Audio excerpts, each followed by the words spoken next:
What is up, Ramblers? Mikey and Tim here, along with our first guest announced on Twitter via Tim. It is Andrew Thomas, better known as A Train, our resident, best at most loyal, number one Astros fan. A friend of ours from Notre Dame, more importantly from Stanford Hall, and he is here to talk about how the beloved Astros earned history. So, Yeah. Thanks, guys. I appreciate it. I want to thank you too for getting me on here. I want to thank all the listeners for Sports Ramblings. It's been a great almost a year now that you guys have been rolling this thing out, and it's also a great day to be an Astros fan. We're world champions still. absolutely. Sports Ramblings has come a long way, all the way to where we have cameras that won't refresh the left side, so I can like kind of disappear a little bit. Yeah, I Um, can do the same thing, but also, yes, the probably the biggest thing, definitely the biggest thing that has happened since our last episode was the Houston Astros winning the World Series, first time in franchise history since they were founded as the Colt 45s back in 1960 something. Um, quite an achievement. Definitely something I know I was excited about. Can't claim Oh to be yeah. as big of an Astros fan as Andrew over there, but Hey, a uh, fan's a fan. We all share the title. absolutely. Tim didn't complain whenever I bandwagon on the Cubs last Oh, year. Mike, he was on the bandwagon with me last year, so it all evens out. Oh yeah. I'll say this: the only people who hate bandwagon fans are the fans of the other team that you're not bandwagoning on them instead. Oh yeah. Of So course. Of course. it was like that for the Saints in '09. It was like that for the Cubs last year. And from my experience, most people were on the Astros bandwagon, and we are more than thrilled that they got what they wanted. A pretty up and down, exciting series, and a fun postseason from beginning to finish. So, uh, Absolutely. let's just kind of jump right into it. Andrew, Game 7, Altuve throws the ball to Yuli, out number 27. Astros win. What goes through your mind? What's the first thing you do?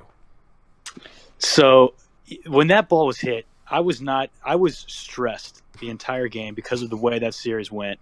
That was just, there were some insane games, and that every single game had to go to the last out. So I was not pumped. I was like, yeah, we had a lead, 5-1, whatever. I mean, you just don't know. And that ball's hit on the ground. I'm excited. He throws it. It's an unbelievable feeling because you're not. It just feels like another ending to a game. It wasn't like a walk-off hit or anything. And I've watched so many games in the past that just felt like another game, and then it just hit me, and they start celebrating. And the people around you. I was actually at a bar next to a Dodgers fan and a Cubs fan. And the Cubs fan's like, "Man, I know what it's like," and the Dodgers fan is just like, "Ugh, so close." And I'm just sitting there, just emotional. It was just a wave of emotion because, you guys know my backstory. I was a bat boy for a Corpus Christi Hooks Double A team for the Astros for 8 years growing up. So I knew a lot of guys on the team. This year, who I worked with, they were just great guys. Sat and watched, 50 to 100 games a year, and we're losing 110 games a year. And I would trade so much just for a World Series, not just for me, not just for the guys who are on the field, but for all the fans who've suffered for 56 years, just like my dad did, and my uncle, people all around the state of Texas. And it's just a big moment, and it's something that no one can ever take away from you. A series like that, and you got ups and downs, and you get so close, and you never know if you'll be back again. Like you think of the Indians last year, Mm-hmm. and the Indians last year were so close to touching it, and they have no clue when they'll be back. And maybe the closest you ever get. So you never take that for granted. And so that final out, man, I'm just going nuts. Call my parents, call my brother, and let the celebration begin. No, absolutely. I mean, I remember watching Game 7 last year in Tim's room watching the Cubs when that crazy up and down series, that 3-1 comeback. And Tim, I think you were on the ground speechless for a solid 20 minutes. So Tears were shed that night, Mikey. I'll, Oh I'll, yeah, I'm sure tears were shed all across the state of Texas Absolutely. last week as well. Oh, without a doubt. And I mean, of course, they couldn't have done it without the presence of Mr. Thomas and the Corpus Christi Hooks organization. Oh Definitely yeah, an I had a integral, hand in that game, in that series. definitely an integral member to the build up from 100 losses to 100 wins and a ring. So I definitely a little bit of my backstory. Not never been the biggest Major League Baseball fan, but growing up, my dad would always take me. He and a bunch of other dads would have these father-son trips where we'd go see an Astros game once, twice every summer, and just that was probably the first experience I had going to live sporting events. I mean, there was this guy named Craig Biggio. People seemed pretty excited when he was had the bat, and Oh yeah, it was just a great time. And Minute Maid, the juice box has a special place in my heart. I think there's a picture of me dressed like my dad because I was like probably 5, and this big sign Enron Field, and I'm like, why was it called that? I'm like, oh, oh yeah, yes, that's why it's not called Enron anymore. good old Enron. Definitely a throwback there, but the series also, this run by the Astros definitely was relatable to all of us in Louisiana because we experienced something similar with the New Orleans Saints after Katrina. They had a great run in '06 the first year after, but some jackasses beat us in the NFC title game. So we had to wait our turn until 2009. And even then, just the narrative and the feeling was, Drew Brees and the Saints and, all of them, they're going to do this for New Orleans. They're going to do this to give us a pick-me-up after Katrina. They're going to get the city back on its feet, and that's what's going to happen. And that just seems to be some crucial part behind what pushed the Astros on. Yeah, I agree. I mean, people try to pull narratives into any championship for any sports. That's just what sports reporting and journalism is all about. Yeah, you try to pull narratives and make it something bigger than sports. But something, obviously with Saints, Katrina, and then now with Harvey and Houston, like, you don't have to pull any kind of narrative out of this. You don't have to force anything. It's there. I mean, people suffered, and people literally look to sports to pick them up and bring some kind of happiness for them. And then when you see this just come to fruition and you see the joy on people's faces. I mean, I saw one video of a guy in a living room just torn to pieces. You could tell it was flooded, and he's just sitting there with a cooler of beer and a little TV on, and he's just sitting there crying with his hands on his head after they win. I mean, you can't make this stuff up. And if you thought that it's just a coincidence that the hurricane hit and the Astros won, I'd call you crazy. Mm-hmm. Because I absolutely think there's a reason behind it. Those players' families were there. Those players had to go play a baseball game at a neutral site because of it, and that affects them, And it's just a very cool feeling. Like, it's even sweeter. I mean, a World Series ring is sweet no matter what, but it's even sweeter knowing that it brought people up and it gives people hope and it gave people a reason, to get excited for the day. No, without a doubt. And I'm not sure if you could see this, Andrew, but I could tell Tim and I were both shaking with chills, you telling that story. And I mean, it really is powerful and it very moving. And, I think a lot of people probably would have, bandwagon with the Astros anyway. But honestly, definitely from an emotional standpoint, the that kind of, not necessarily weight, but that opportunity to do something for the people of Houston and Southeast Texas was definitely there with the Astros players. But it also, I believe I'm correct in saying this, it also motivated the higher ups to pull the trigger on the Verlander trade, which definitely, I mean, granted, he had a no decision and a loss in his 2 World Series games, but the Astros probably wouldn't even be in the World Series if they didn't go out and make that move to grab Verlander. Absolutely not. If you remember at the trade deadline, the guys on the team were pissed that we didn't make moves. We were kind of stuttering at that point. I think we were 500 or maybe a little below 500 in the month of August. And July we were stuttering because Springer had been out with an injury. Keuchel and McCullers were on and off the DL. I mean, our leading pitcher on the season for innings pitched was Mike Fiers, who didn't even appear in the playoffs. Mm-hmm. I mean, you have guys hurt. Correa was out for a while. I mean, you've got guys who are moving around, and we're trying to make moves. And the players are like, all right, this is our year. We've been in first place all year. We're one of the best teams in baseball. We have a farm system that we've built for the reason for the trade deadline. Let's make a move. things don't happen. The Dodgers make moves. The Cubs make moves. You sit there and you wonder, you're like, what are we going to do? Dallas Keuchel makes public statements talking about the front office and their lack of moves. It affected the clubhouse and it affected the mindset of the team. And then all the month of August, you're hearing little rumors like, oh, is Verlander going to leave?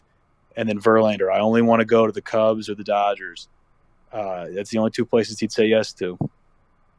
And I remember waking up after the day they made that trade, and I could not believe it. It's weird seeing a guy that good, potentially a walking Hall of Famer, putting on something other than Tigers gear, and it's your favorite team, and it's your team that you've lived and died for. And then he goes out there and casually goes 10-0 in the regular season. And I was actually at the game in the ALCS game 2, where he pitched. It was a 1-1 stalemate all game. Correa had an opposite field home run that barely snuck out because some little kid snagged it from Aaron Judge. And a little better fate than Steve Bartman, right? Yeah, exactly. Pretty much the anti-Bartman, which is a good plug for Keenan Sucks. But anyway, Yes. The kid. So the game is incredible. I mean, Verlander's just lights out. He's got, I think, 10 Ks through 7, but he's at like 105 pitches, and you think there's no way this guy gets off the mound. He came here for a reason. That was to get a ring, and we need to win this ball game. 8th inning rolls around. It's still 1-1. We're thinking, all right, they're going to tap into the bullpen. You got Giles, Harris, and Davinsky getting, all of them are getting warmed up and ready. Verlander comes back out, strikes out the side in the 8th. The crowd starts buzzing a little bit. We're like, all right, these guys got to put together a run for Verlander. But, I mean, he's out now. Top of the 9th rolls around. The guys are on the field, and everyone's just staring at the dugout. And that guy pops his head out and goes out to the mound. 115 pitches deep. Unbelievable. I've never heard the juice box like that in my life. Chills. You just look at, and this guy just lights out. Strikeout, ground out. Go to the bottom of the 9th. When Altuve gets on base, you're going to win the ball game. I mean, he gets on base, and he's on first. Correa smokes that double off the wall. I remember Correa hit that. We hadn't had a Rex base hitting since the Correa home run. I mean, we were struggling. Mm-hmm. When he hits that, I'm like, you got to send Altuve. That guy's on his horse, getting around the bases, hitting the dirt. And I'm like, send him. The guy, you send him, bounces off Sanchez's chest, game over. Place goes absolutely nuts. And that's when the special feeling hit. When you're like, we're going to take this whole thing. Because there's certain moments when you know. And that was absolutely one of them. The guy you traded for, the little guy who has the best story ever from Venezuela, the 5'5" guy on first base, hauling ass around the bases to get things going, and the number 1 overall superstar getting it done. So that's when you know, like, all right, things are clicking. The crowd's into it. We're going to win this whole thing. Oh, yeah, without a doubt. I mean, I remember watching the end of that game and just Jose Altuve flying, like, you could see the clouds of dust in the base path practically. Just amazing base running and, a little bit of good luck, a little bit of skill. And oh, yeah.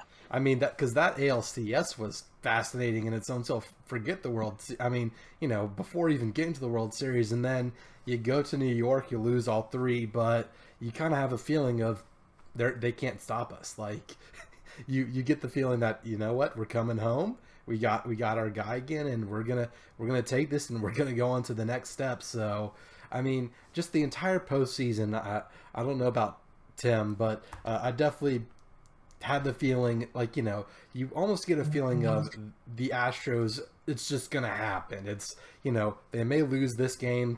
There may be a bad bounce, but at any moment now, those bats will get clicking. The pitcher will get hot, and just things will start to fall their way.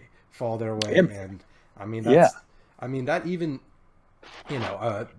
definitely in the World Series. But I mean, game 7, you're turning on the TV or whatever, you maybe miss a little bit, and the Astros are already off to a lead. So it just definitely, the Astros had the feeling of a team of destiny, a feeling that, you don't get every championship run. It only happens every couple of years with a certain team. And it's just, whenever the final out is made, you're just numb to it for a while. Oh yeah, absolutely. Like I remember I called Tim that day. I had woken up early in the morning because I had to take one of my little cousins to Dallas where he was in a hockey academy. So I like 6 a.m. leaving Louisiana, drive into Dallas, take him like all around for like practice and dinner or whatever, and we're back at the apartment that he and his parents live at while he's doing that. And the game ends, and I'm just sitting there. I can't even move. Like I'm just so exhausted that it just still hasn't really fully hit me that the Astros have won the World Series, and in such a manner where you have, Game 5 just bloodbath of hits and home runs and, pitching duels and just every type of game imaginable. The postseason, especially the World Series itself, had it. So if, neutral fans along with Astros fans definitely got what they came for. Dodgers fans maybe a little sour taste in their mouth after it. It's always tough losing a championship game or series, but I mean you can't come out of this October and one day in November for Major League Baseball and think, man, this is there's nothing like this. Oh, absolutely. And if you're a Dodgers fan, at least you lost to the Astros. I mean, like I was saying, we lost 110 games 3 years in a row. I mean, we had guys like Chris Johnson, Matt Dominguez, Brett Wallace. I mean, these guys starting 150 games a year and batting about 210 with 10 home runs. I mean, you can't feel terrible knowing you lost to a team that built from the ground up. I mean, they're true underdogs. We built through the draft. We built through. I mean, yeah, you can call it a tank, but that's kind of the nature of baseball there. Mm-hmm. I mean, plenty of teams can tank, but you're still not going to win a World Series ring. No. I mean, you got to build a team. You got to build a culture with guys who love playing. I mean, Jose Altuve, 16-year-old undrafted free agent out of Venezuela who was told to go home after his first day of tryouts. I mean, guys like George Springer, who has struggled with big hacks and strikeout problems and even an off-the-field stuttering issue. And you build guys who want to play together. I mean, and we can't forget about the number 2 overall pick a couple years ago. I was about to say out of something. LSU. Mm-hmm. You can't forget about that guy. I mean, he's all part of the culture too. I mean, he rallies around these guys. He gets these guys rolling. It's incredible. Oh, without a doubt. I mean, I know that here in Louisiana, Game 5, whenever Bregman's up to bat in the 10th inning with 2 outs, just all of us are like, we've seen this plenty of times before. He might have been wearing purple and gold instead of blue and orange, but this is the guy, you almost feel like the entire Astros lineup is this guy, but for us, you realize this is the guy you want up to bat in this situation. Oh yeah. And I mean, I was reading something about him, and someone said the special thing about Bregman is that no matter what game it is or what point in the game it is or how bad he's been playing or how good he's been playing, he knows he's the best player on that field. And that's how he feels. Oh, I mean, without a doubt. I mean, the day after the World Series, he tweets out a picture of Drake song back-to-back, like with just that kind of attitude and that kind of, like the kind of mentality of we're the best damn team baseball will ever see. We're winning every goddamn year I am swinging the bat. Like, that type of mentality, that type of guy is built for situations like that. And I mean, the whole series, you can go to, Springer, obviously MVP with just absolutely murdering baseballs. The FBI has a search warrant out for him. But Alex Bregman, like, the ball gets hit his way and there's a runner going home. That runner's not going to score. I mean, he just had he put the ball in the money there. That guy had no shot. Oh, absolutely. And I mean, just the amount of pride those of us LSU baseball fans have seeing one of our own. I mean, I saw it. It's less than 1,000 days from a College World Series in Omaha to walking away with the ring in the World Series, Game 7. That game in Los Angeles. I mean, just his ascent through the minors and all the way up to the major leagues. I mean, this was his first year starting from opening day, if I'm not mistaken. Oh, yeah. So, I mean, and he's just, like we were saying, he's just one example of, I mean, there's all kinds of guys like this throughout the Astros roster. So, I mean, They definitely did a fantastic job of building their team, and you can't do anything other than tip your hat to them. Hope everything goes well with the hurricane recovery. Congratulations on the title. Hope you aren't this good again, because otherwise it's gonna be hard for anyone to win a ring against this Astros team. Oh yeah, it's a team built for success. I mean, these guys, they know what they got to do now. They're experienced. They got the target on their back. It's a good day to be an Astros fan. It's been a while since I could say that, but it's a damn good time to be an Astros fan.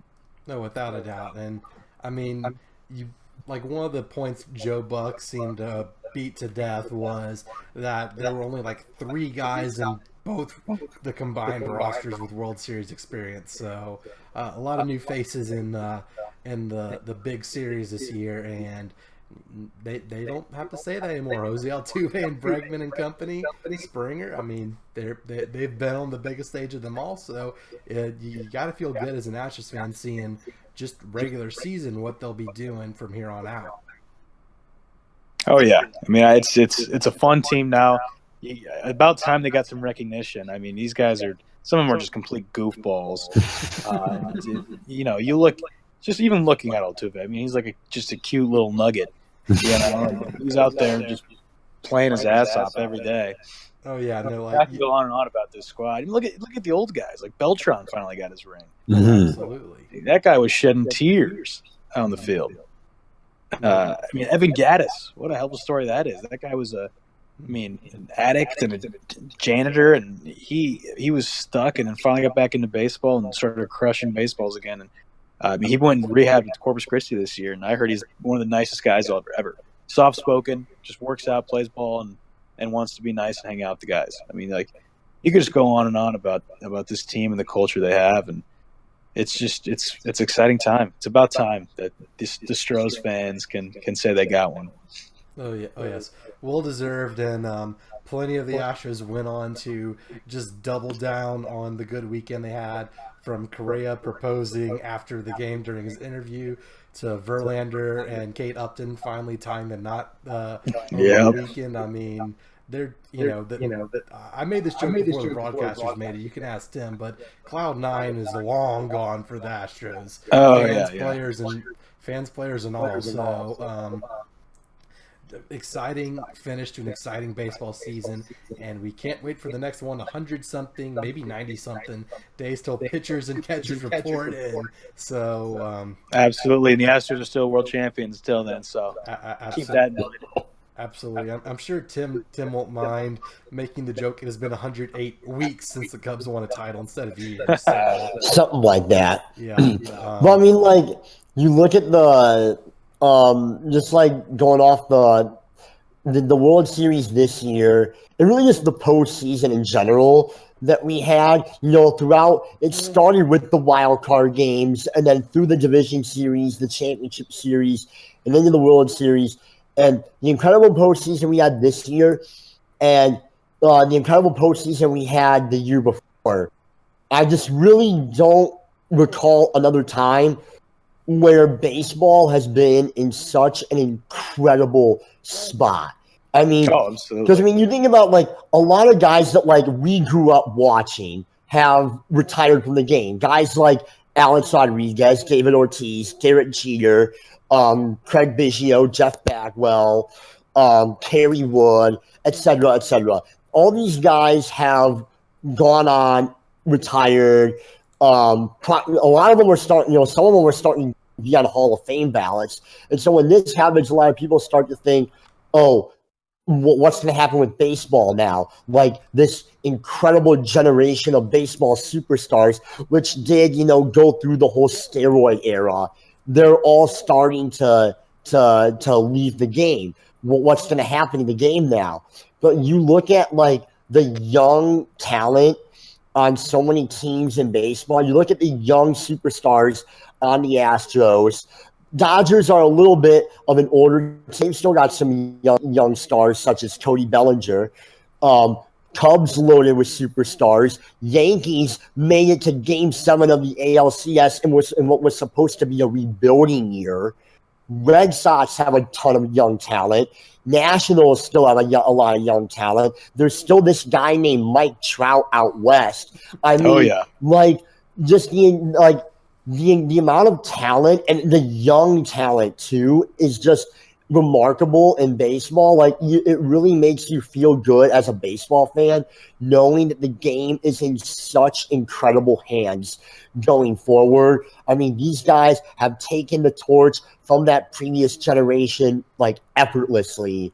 And based off of what we've seen the last few Octobers, I really don't recall another time where baseball has been in a better spot, especially considering baseball was still trying to recover from the steroid era for years, and now people I think have finally started to get out of that, and they're starting to see just how incredible the game is, how much it's grown, and how it's really appealing to everybody, whether you're rich or poor, white, black, educated, uneducated, it doesn't matter. Everyone just seems to get into baseball this time of year. And like I said, you look at just the incredible hands that this game is in. I really can't recall another time where baseball has been in a better spot. It's been remarkable to see. No, completely. Yeah, absolutely. Yeah, without a doubt. Like you said, that just the teams, they seem to have. I mean, the league as a whole seems to have come out of the steroid era. Definitely, things got worse before they got better, but I mean, it's head and shoulders above even what it was back then. I mean, recovered is an understatement. I mean, just look at it, I mean, we've had, a new champion each year. There hasn't been a repeat in a long time. And I mean, the closest thing was the Cardinals having a couple, in every other year, the Giants every other year, but now who knows where they are. So I mean, it's just a revolving door. Parity is a word that gets thrown around, but you just look at the teams that made the playoffs. I mean, everything from the team of destiny and the master rebuilding case that was the Astros to, like Tim said, the rebuilding year Yankees, which I mean doesn't exactly contribute to people liking them or disliking them less. I mean, it's hard to like the Yankees when they make when they're in Game 7 of a pennant race in their rebuilding year. But 5 years to Yankees fans is a long between series titles. Yeah, exactly. Yeah, try 50. Yeah, I'm sure Tim has something to say about that. But yeah, I need not comment on that one. I think you all know where I stand on that. Something Ottoman Empire, something Tsar of Russia. Oh wait, that's not. You can't make the. I mean, you can still kind of make those jokes. They're not as fun anymore. They still are. Whatever. It's almost more funny that you have won. But anyways, baseball's in a great spot, and some teams started to make some moves. One thing that really shocked me, we're gonna transition away, is why the hell did the Yankees fire Joe Girardi? Like that move just didn't make sense to me, considering it was a rebuilding year. Like, he has won with them. Things are only getting He must have upset. He must have said something or upset someone in the front office, because I mean, yeah, you can point. He went to 7 games with the eventual World Series champions, and they shouldn't even have been in the playoffs. Mm-hmm. I mean, it's incredible to think. But I think he must have stepped on someone's toe, pissed someone off. I don't know. Tried to I don't know. Who knows? Mm-hmm. I think there's something behind the scenes. Someone didn't like it. They thought he was replaceable. See ya. Yep. Yeah, I agree. Because I think I did see a quote today that the Yankees GM, Brian Cashman, spoke out about this for the first time since he let Girardi go. And it was something about, he thought that the team needed a new voice in the clubhouse and, better communication or, some BS like that. So I definitely see what you're saying there, AT. That I think that that Girardi said something, or maybe how he managed a couple of those games in the postseason kind of just really rubbed some people in the Yankees front office the wrong way. And so they were like, you know what, we'll see you later. So I mean that New York attitude, it doesn't take much to to get someone riled up, right? Especially when when there's a World Series title at stake. So, Oh, especially with the Yankees, man. Those guys are scumbags. Like I Tim mean, was come saying, on.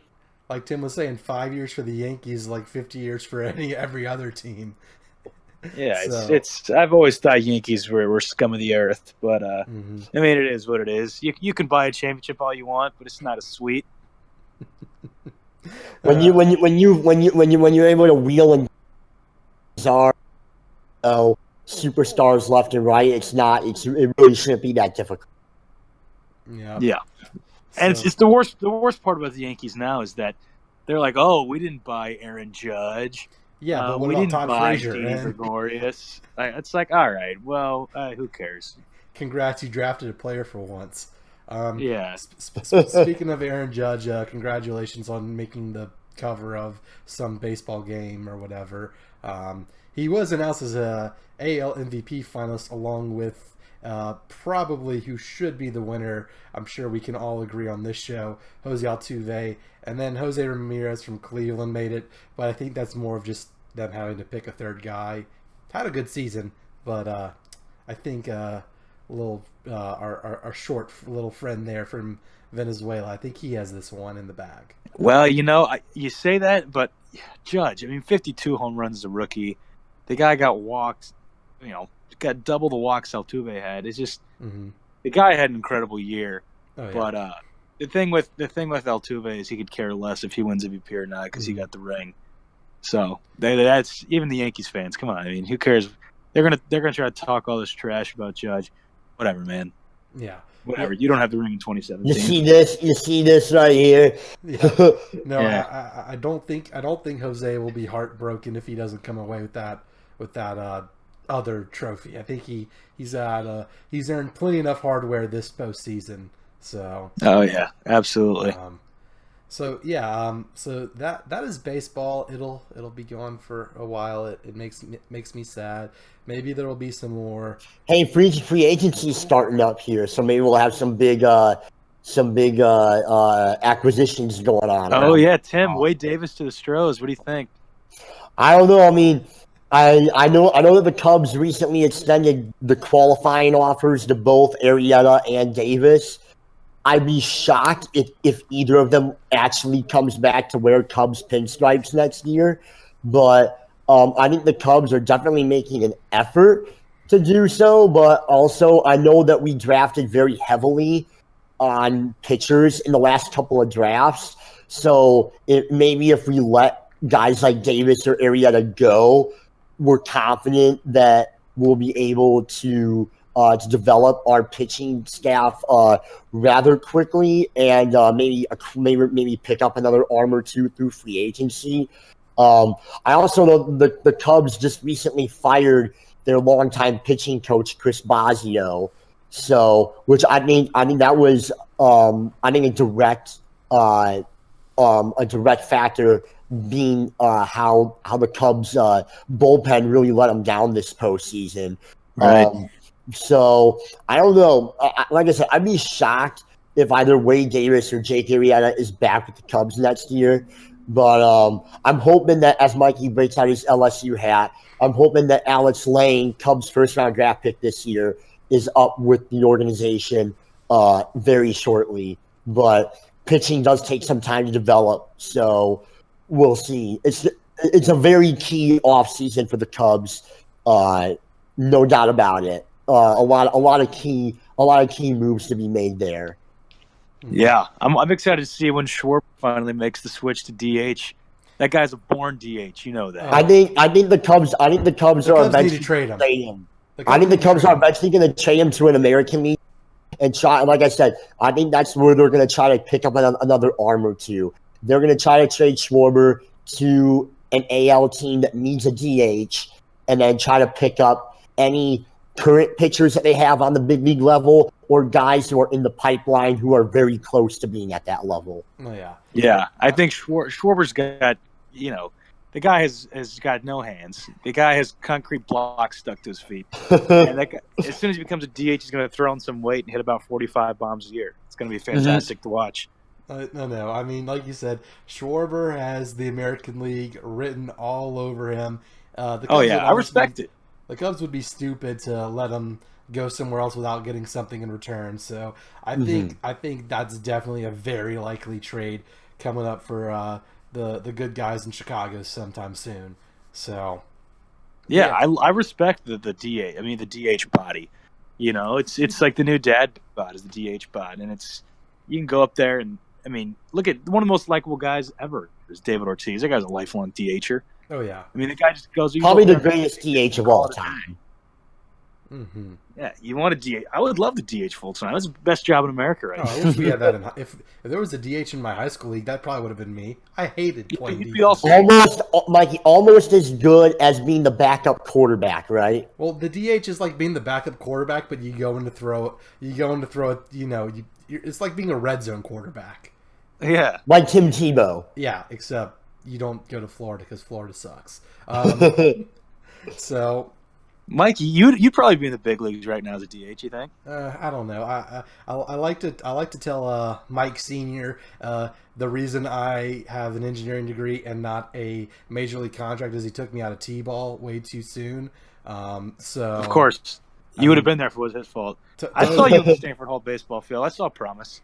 my one game as a Stanford Griffin definitely had a very very loud strikeout. I think. Or Hey, even Aaron Judge strikes out. Exactly. I mean, the resemblance is uncanny. So, Hey, Mikey scored for Stanford Hall basketball. I did. I made a singular basket in my 2 or 3 year career. It was amazing. Multi-sport athlete. There you go. Multi-sport athlete. Don't specialize, kids. If you're athletic enough, you too can play inter-hall basketball and baseball. Mikey Michaud, the Bo Jackson of Stanford Hall. Oh, I will gladly claim that title. Mikey, I think you need to make that a now and hang it behind behind yourself when we film future episodes. Oh, definitely whenever I'm in my own place and get a little bit of a studio background.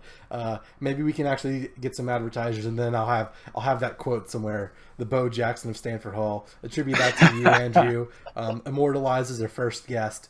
But yes, getting a little bit back on track. This is the Ramblings, Mikey. Oh, I mean, we have to. We have to.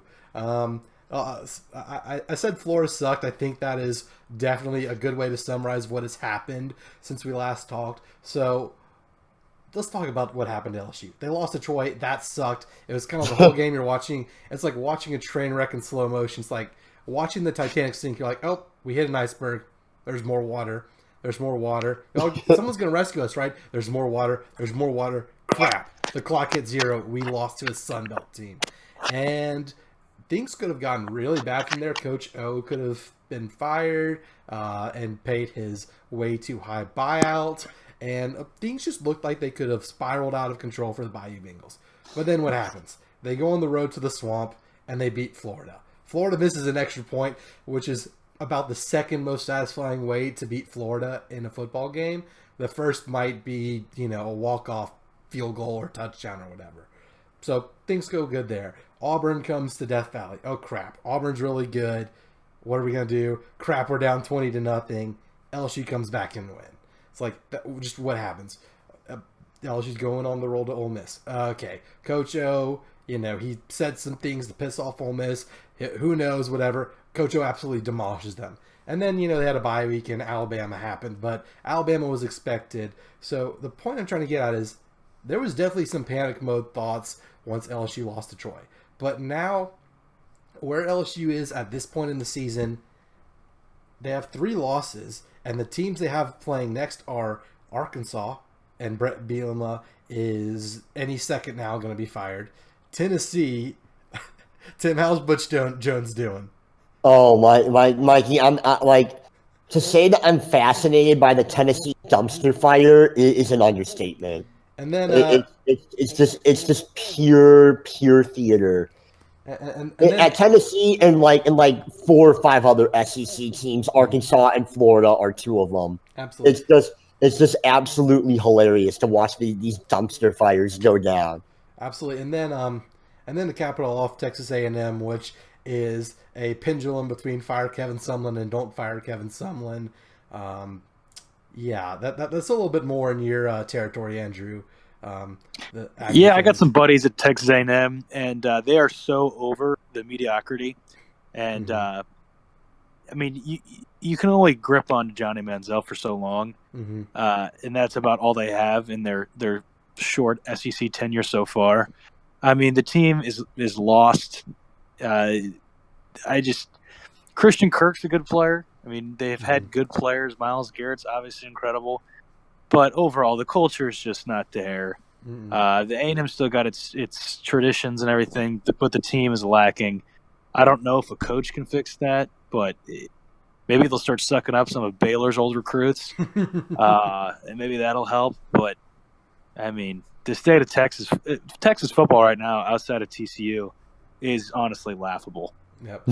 Hey, don't laugh on the SMU Mustangs making their first bowl game in a couple of years. So, shout out to my sister and all her friends who will actually be coming down for the LSU Arkansas game to get a taste of SEC football. But kind of ties in because I think one of the most suspected next A&M coaches is Chad Morris at SMU. I know. I think I mentioned this earlier in the season whenever A&M played Arkansas. I was in Dallas for SMU's family weekend, and one of my sister's friends is an Arkansas fan. He's like, yeah, this is really torn between this because if I do want Arkansas to win, but if they do, that means A&M's probably going to fire Sumlin, and then they're going to hire Chad Morris, and then SMU's going to suck again. So I do know those Mustangs, Peruna and co. are a little bit nervous as the seat gets hotter there in College Station. So, although SMU has to do a lot more for people to care about whether or not they lose their coach. So, go Stangs, right, Tim? Pony up. Pony up. Pony up. So that is what's happened with LSU. What has Notre Dame done, Tim? I think Notre Dame has pretty much... They've done this. Well, you see I'm repping my 33 chucking hat. Still repping Josh Adams for Heisman, even though I know Baker Mayfield's probably the front runner now after Bedlam last week. Josh Adams didn't play a lot. But, hey, anything can happen. I still have faith in 33 chucking. I'm telling you, man, don't sleep on him. Don't sleep. Tim, the Mendoza graduate, telling you to buy the 33 chucking stock while it's low. I'm on buy right now. So Notre Dame, what we've done since the last episode is won every game by 20, except for Wake Forest, which we have many reasons why Wake Forest was able to score about twice as many points as we typically allow. But I mean, just looking through it, I mean, North Carolina was probably the first game after the hiatus. Just a backup quarterback, and you look at the numbers and you can't even tell the difference practically. Then, we had the dear old bye week. Irish escaped out of that one unscathed. It was a tough one. And then USC came to town. I actually was able to make it up to South Bend. I think there were a lot of other alumni there. And yeah, I was there. Yeah, Andrew as well. It felt like a video game. That didn't feel like a real football game. That felt like, you dust off the old PlayStation or Xbox, put in NCAA 14, download a roster, and then just absolute bloodbath. I mean, absolute spanking of a rival. And then, the talk is, Notre Dame might be for real, but they have NC State and USC, they thought they were a fraud, but weren't brave enough to say it yet because Sam Darnold's member was still lodged inside their jaw.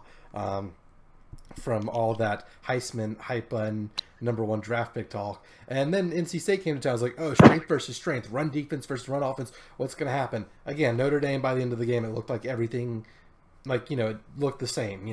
Tons of rushing yards, tons of points, not a lot of defensive points given up. And then this last week, Wake Forest comes to town. Things look good. And then Wake Forest, death of 1,000 cuts brings it to... 11-point game was the final. But Tim, how did that run feel? That good stretch of games that pretty much the entire month of October that has happened since the infamous computer incident that has postponed the next Sports Rambling episode to this one right now.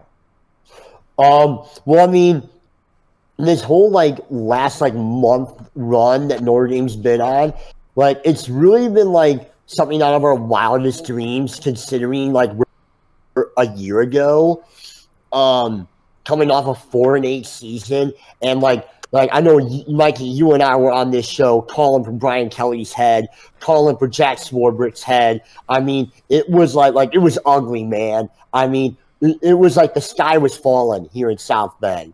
But we did say that, you know what, Brian Kelly looked himself in the mirror after last season and realized, you know what, something is clearly not working. I need to change something. And he really took that to heart, had one-on-one meetings with like 90-some players, asking them individually, what do you want to see improved? Took all those suggestions to heart, got brand new offensive and defensive coordinators, guys who he had never worked with before. So not guys like Brian Van Gore that were just going to be yes men to him, guys that were actually going to challenge him when needed and say, listen, this is what we need to do different. This needs to happen, et cetera, et cetera. And look where it's gotten us. We've got one of the best rushing offenses in the country.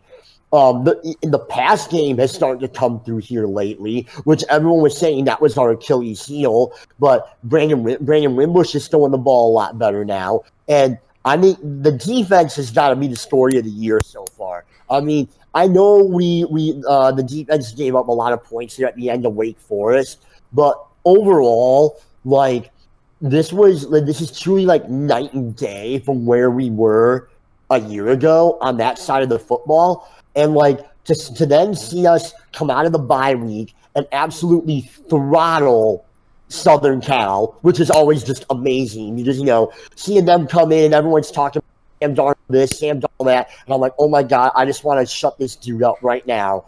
And like it was like just complete exposure. USC just looked like absolute shit. And like we did the same thing to NC State, only gave up one offensive touchdown to them. Took care of business against Wake Forest. I mean, this truly has been an incredible run. People are really starting to talk about this team like the teams of old, like when you had Old Era and Lou Holtz roaming the sidelines, and now we've got one hell of a matchup on Saturday night: Catholics versus Convicts, 2017 edition. I can't wait. It's going to be. I mean, it has the potential to be one of the games of the year. I mean, just all the build up, the rivalry. It's been a long time since Notre Dame and Miami have been good, and I think it's going to be. There are going to be some fireworks Saturday night. I'll tell you that much. And save Jimmy Johnson, that's for me. Amen. the legendary quote. Which, by the way, I think every Notre Dame fan wants 30 for 30 this week. It's like your homework for Saturday's game. Oh, without a doubt. I got a quick comment about this team. Little insider info. Special guest Andrew Thomas with the inside info. Go on. Inside info. If I'm any opposing defensive lineman, I am frightened. If I look across and see the vertical bar face mask and Mike McGlinchey behind it, because that man is the living mountain from Game of Thrones. Here's a little insider info. After the USC game, I went to the local watering hole of South Bend, CJ's Pub. Incredible place. Incredible place. I'm sitting at the bar. I was just going nuts. You got Earth, Wind, and Fire playing over the speakers. I mean, the crowd's going nuts. I look over, and I can't help to see this large looming figure on the side of the bar. Of course, it's Michael, and Michael McGlinchey's there. And within seconds, he's got a natural light pitcher in front of him. And then about 6 to 7 seconds later, that natural light pitcher has been deleted, and he is waving down another one, and it's just go time from there. You know, that guy, the only switch he has is on. And when he turns that on switch, it's just, if you're across from him, you're going to eat dirt. And having a guy like that as your captain who comes back for a fifth year, who very easily could have gone in the first round, who very easily could be having a great NFL season right now. Instead, he's like, no, We went 4-8. That's despicable. I have more pictures to delete at CJ's. I have more bodies to move, and I've got more games to win with Touchdown Jesus watching. I mean, that's the kind of guy you want in your corner. Certainly the kind of guy you want on your sideline. And absolutely the kind of guy you want on your line. Making holes for the Heisman winner, Josh Adams. No. I mean, with Amen. with that type of pep talk, Gospel of Andrew. dude, I mean, I could not have said it better myself. I mean, you definitely get the feeling that this team felt, definitely did not like leaving things at 4-8, and CJ's is definitely increasing its inventory orders this year. Make CJ's great again. Yes. Make a lot of things great again. CJ's being one of them, and I could not have said it better myself. I'm just speechless after that fantastic, epic poem about Michael McGlinchey. Well, and I'd be remiss not to talk about this incredible defense. But I did see a picture the other day of Tavon Coney. Oh my God! Arms the size of Mack trucks. My God, what are they feeding this guy in the goog over there? Oh my God, that guy is incredible. I mean, I think I know what picture you're talking. That photo with his arms crossed in the locker room, and I'm like, that man could probably legitimately eat me. Like, yeah. he is that large. Snapped him like a twig. It's night and day. And, I mean, just watching the game against Southern Cal in person, I mean, me and the people sitting around me, like, the team just looks different. The defense seems to all have the same, goal in mind. People are making tackles. People are getting to the ball. On offense, the O-line is making holes. Receivers are getting open. Wimbush is making opportunistic scrambles. I mean, it's just everything seems to be working. It's just a well-oiled machine this year. Definitely night and day from the depths of despair that was our 4-8 senior year. And what we have to look forward to is one of the more relevant probably the most relevant Catholics versus Convicts game in our lifetime, as well, and then the traditional rival of Navy, and then going to Palo Alto and looking our chops, looking at that playoff ranking, seeing us at number 3, and thinking it's not, it's 3 more games. The finish line is in sight. The biggest test is this weekend at Hard Rock Stadium down there in Miami, and start printing the shirts. Play the 30 for 30 on the team playing there. It's go time, boys. Go Irish. A certain white T-shirt is on its way via Amazon. It should be here before the game on Saturday. Just insider info. Ooh. Fun fact: Tim might be wearing a Catholics versus Convict shirt watching the game. Just saying. Just saying, indeed. And so I want to get a little more in depth because it was the most recent game and probably the least impressive game we've played against Wake Forest. Let's just remember a couple of things. First of all, Josh Adams was sort of injured. Wimbush was sort of injured. Around, at least definitely by halftime of that game for Wimbush, Adams was, rumored to be in concussion protocol, but not necessarily. Basically didn't play at all. Got like 50 yards on not a whole lot of action in the first quarter. Defense gave up 37 points. Far from the best game Notre Dame has played all year. But you have to remember a couple of things. Mike Elko is Notre Dame's defensive coordinator. He was previously at Wake Forest. Wake Forest's quarterback is a stud. That was his 41st start as a collegiate quarterback. 41 starts. This guy has experience written all over him. It truly was death of 1,000 cuts. I mean, Notre Dame was we're by far the more athletic and talented team.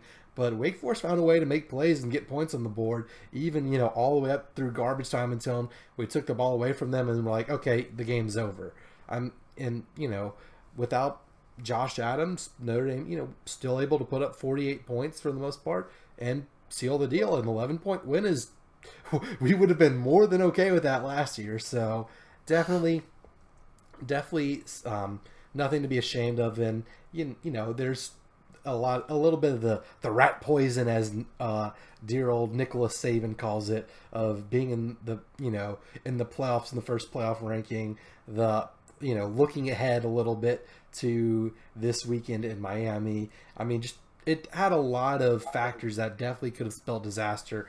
And Notre Dame, I mean, look, 37 points is plenty when you score 48. So the game wasn't the prettiest, it wasn't the most flashy, but it was still an overall solid football game from the Fighting Irish. And with all those things considered, you can't exactly ask for a whole lot more.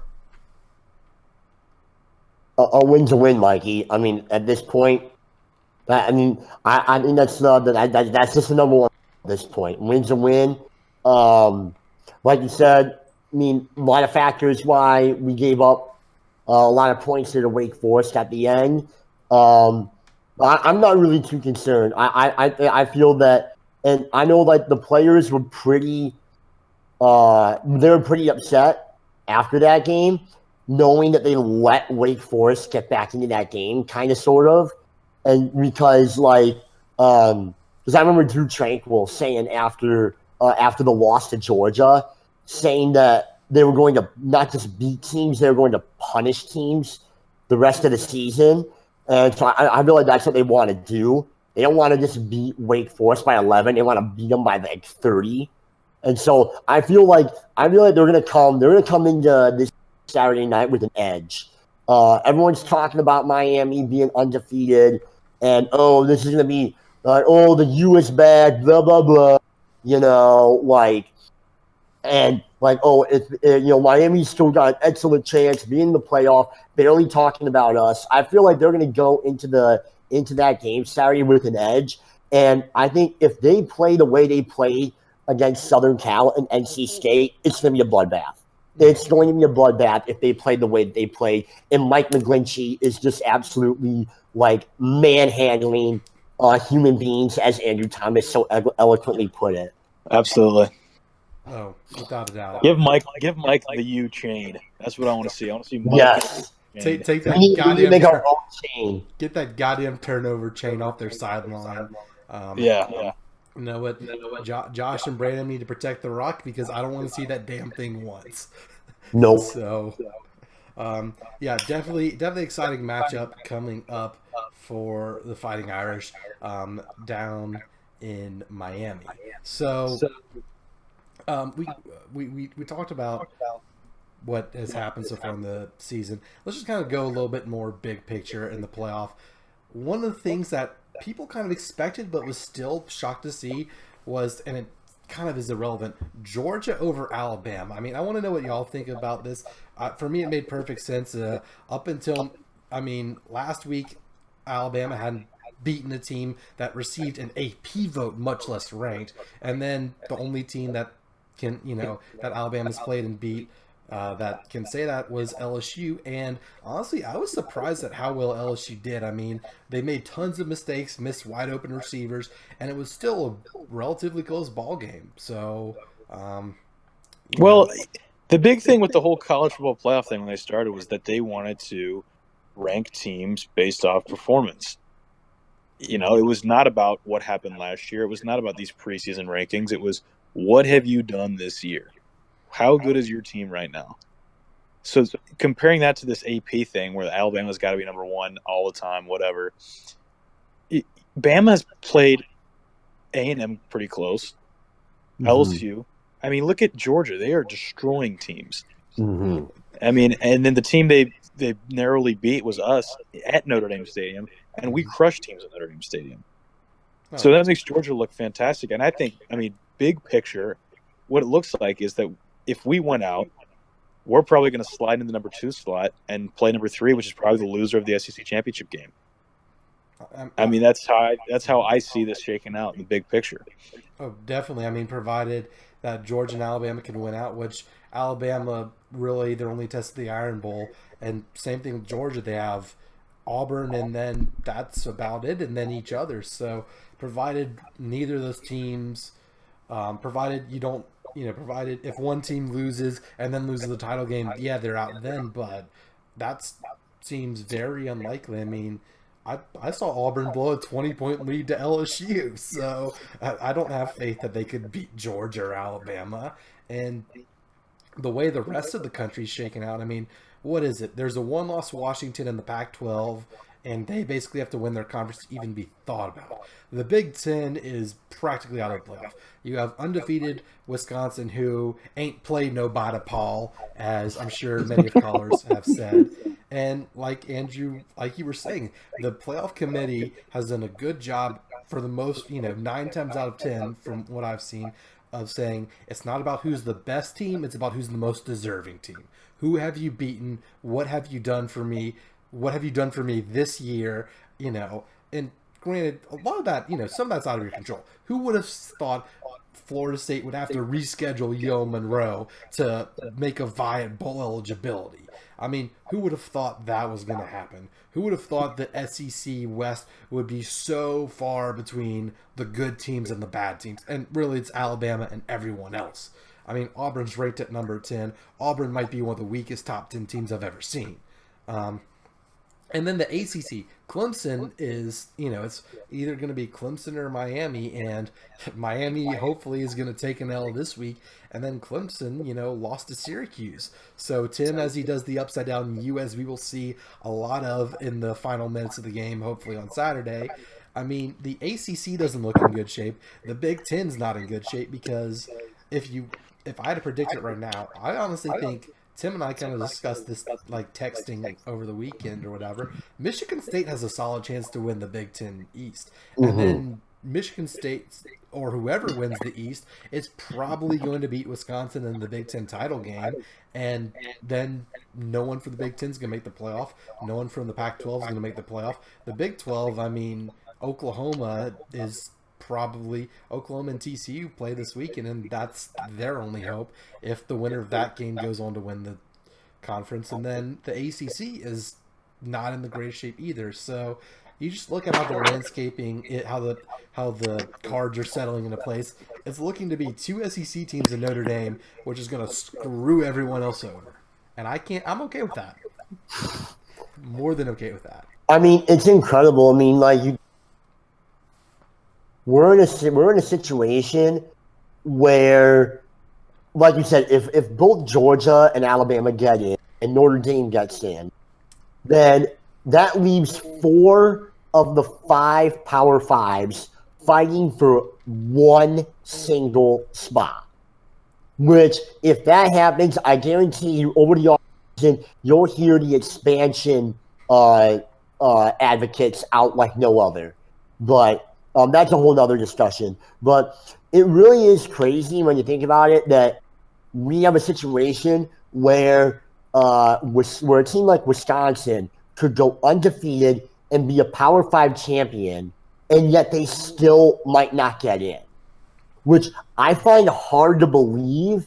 I would think that if that were to happen, Wisconsin would get in. Mm-hmm. But the way things are shaping up right now, the committee's not giving the Badgers a whole lot of work. They're at number 8 right now. They just moved Miami ahead of them, who's also undefeated. They hadn't really played anybody either until they got a big win against Virginia Tech last weekend.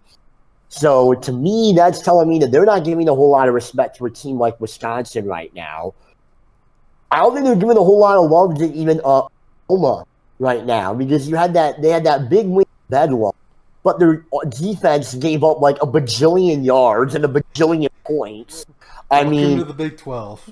Yeah, I mean, it's like that defense isn't going to stop anybody. Their only hope is that Baker Mayfield, throws up a gazillion touchdowns. I mean, but even after that game last weekend, they kept Oklahoma at number 5. They kept Oklahoma at number 5 instead of jumping them over Clemson, who barely beat NC State. Which, by the way, NC State's a really good team. They're still ranked, but still, Clemson only won that game by a touchdown. Yeah, but Tim, like you said, a win's a win. A win's a win. Very true. That is true. Now, this is what I think of Oklahoma. You know what Oklahoma needs to happen to make the playoff? first of all, obviously win out and win their conference title game, but they need their opponent in the Big 12 title game to be Iowa State. Because if they could avenge that loss while winning their conference, I think that might be what pushes them over the edge. Again, Wisconsin, I think an undefeated Wisconsin will get in, but they will without a doubt be the 4 seed. I mean, Wisconsin's schedule could not be easier. I mean, their crossover games with the East are nothing to write home about. I mean, they have Michigan at home, which Michigan, you want to talk about falling off the map? I mean, what happened to the fighty khaki pants Harbaughs? Like, I mean, they're just nowhere to be found anymore. And then the entire Big Ten East, I mean, Ohio State getting blown out by Iowa. Who would have seen that coming? And then, Penn State losing to Michigan State, although that game was more of how you would expect a top team to lose, close game the whole time, last second field goal. But, I mean, the Big Ten is definitely in poor shape, but for nothing other than the reason that Wisconsin might make the Big Ten title game and face a much superior, although less accomplished opponent, such as the 2-loss Ohio State, Penn State, Michigan State, something along those lines. So, but Ohio State losing a lot. One thing I saw which was fascinating, Urban Meyer in his recent losses, his last 3 losses at Ohio State were that 31-0 shutout in the playoffs, that double-digit loss to Oklahoma at home, and then just getting slaughtered on the road at Iowa. It just fascinates me, and it has to, you kind of have to scratch your head a little bit. Ohio State is dominant when they win, but when they lose bad. It's just the floodgates are opened, and they can't stop anyone or score any points. Yeah, and I feel like I don't know. I feel like Ohio State wasn't really ready for that game. They may have still been hung that big win against Penn State the week prior. And let me tell you, I was telling people the week leading up to that game, do not sleep on the Hawkeyes in this game because they are so hard to beat when they're at home against a top 10 team. I mean, Penn State got lucky against them earlier this year. So I really thought that Iowa was gonna be at least cover the spread against Ohio State, and they did that with flying colors. So I think it was a factor of that Ohio State was kind of hungover. Iowa really got up for this game because they protect their home field very well. But yeah, last weekend, like I said, with this whole now the Big Ten has really almost played itself out of the conversation here, unless Wisconsin goes undefeated, and even that's still a question mark. So, I mean, it really is unprecedented that, like I said, that we've got a situation where we've potentially got 4 of the Power Fives fighting for one spot. I mean, it's incredible. It's great for us. Great for us, the fans. Yeah, it's all our fault. It's great. Yeah, it's great. And then it's a little bit of a different story. I can. Oh yeah, it's all our fault, and we couldn't be happier. Mm-hmm. So, we're definitely coming down the stretch. We're gonna have a great November for college football. Almost as much I'm looking forward to the playoff race. I want to see. I kind of mentioned this in passing, probably in a conversation with you, Tim, but imagine if the Florida State game isn't a fight for a playoff spot like it sometimes might be, or a great bowl game. Imagine if it's a fight for bowl eligibility, and we're looking like it might be just that. And my salts towards the Florida Gators could not be fueling my joy in that prospect anymore. I mean, there are few things that make me happier than watching the Gators suffer. So I will say though, for years now I've been on Team Malik Zaire, and so it's disheartening to see the guy crash and burn with the Gators. But I don't care about the team, just my man Leak. I definitely want Malik to do well. I mean, Tim and I had various experiences with him as the flag football coach for Pascagoula East Women's Durham A-team. Power program, at least he will always have leading that power program to some successful playoff runs under his belt. Even if he isn't a good football player in the hearts of America, in the hearts of Notre Dame, he will always be the lucky left-hander. Hey, maybe he'll be a future coach for the Irish, like Tom Rees. Tom Rees. Definitely not Tommy. Completely different guy. I don't know who that is. Who's that? Who's Tommy Rees? We had a quarterback named Tommy. Mr. Rees to you. Mr. Tom Rees. Yes. Well, fully understood. So yeah, college football. College football's fun. I think that's an understatement. I don't know. I think we've gone long enough. I mean, I would talk about the NBA, but Pelicans beat the Bulls a few days ago. But the NBA regular season doesn't matter. Good luck. Go Spurs. Go Spurs, as Andrew says. My Bulls are a dumpster fire. Take flight, Pelicans. Let's go. That's all we're gonna say. We could talk about the NFL. I'm not gonna tell you about how the Saints beat the Bears and how the Saints are have won 6 straight after an 0-2 start. Third team to do that. Other 2 teams won the Super Bowl. I'm not gonna mention that or anything like that. Andrew, condolences to your Texans upon your loss of Deshaun Watson and J.J. Watt and Whitney J.J. Merciless. Watt. Man, like bad luck for the Texans. At least one of your pro franchises is riding high right now. So well, yeah, I saw a bunch of tweets that said I would trade Deshaun Watson for 1 World Series ring, and now people are kind of biting their tongues because that's exactly what happened. Yo, at least careful what you wish for. Am I right? It's 1 season. It's fine. He'll be back. He'll be back. So JJ, I don't know if JJ's coming back. Really? You think it's that bad, AT? I mean, 3 season-ending injuries in a row. I mean, I wouldn't want to come back. No, but that guy's got a competitive fire in him, unlike any other. So we'll see. Mm-hmm. But I mean, he definitely he could be mayor of Houston tomorrow if he wanted to. So he could be president of the free world if he wanted to. I'd vote for him. I'll tell you that right now. So we'll see how all of that shakes up. I mean, there's not a whole lot to say other than rest in peace to Tim's Bulls and Bears.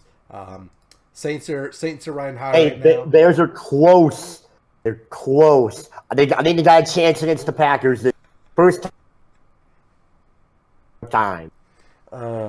Yep. I'm not going to make fun of you for saying that only because Aaron Rodgers is injured. Because let's face it, the Saints might not have won that game if Aaron Rodgers were healthy. So a few weeks back, I think the Packers have mailed it in. They live with all. Yeah, and so the Packers are probably they might as well just tank for a better draft pick at this point. But NFL is still, we're about halfway in the season. We'll probably talk more about them as we get closer and closer to the playoff picture. NBA, like I said, the NBA is just pointless this time of year. So same thing with hockey. So all there really is to talk about now is college football, and college basketball will be getting underway in the next week or so. So maybe we'll have something to talk about there. But I think Bonzie Colson, preseason All-American. Bonzie Colson for Heisman. How about going back to football? How about Monty Van Gorder for Holder, or the Holding Award? That's the real campaign that's going. Yeah. Baker Mayfield can take Heisman. Notre Dame is going to win Holder of the Year. So hands down, not even close. I mean, maybe we need to be less efficient in the red zone so we can have more opportunities. Although I guess extra points would count. So extra points count, Mikey. Okay, so let's just score touchdowns. Boys, I think we've rambled plenty enough. I mean, it's never enough, but I think we're at a good stopping point right now. Good ramblings tonight. Good ramblings. Great rambling. Andrew, Dr. A Train. That is his Twitter handle. It's Dr.A_A_train, if I'm not mistaken. Yes, correct. So be sure to give Andrew a follow.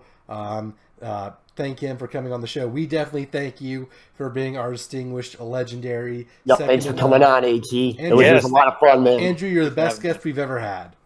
Oh, I appreciate that. Wow. So, you're welcome on the show anytime, man. Thanks, fellas. Appreciate it. Absolutely. We'll be sure to get more fantastic guests for you. Maybe some less happy ones. We do have a couple Nebraska friends that we might have on if they actually pull the trigger and fire their coach.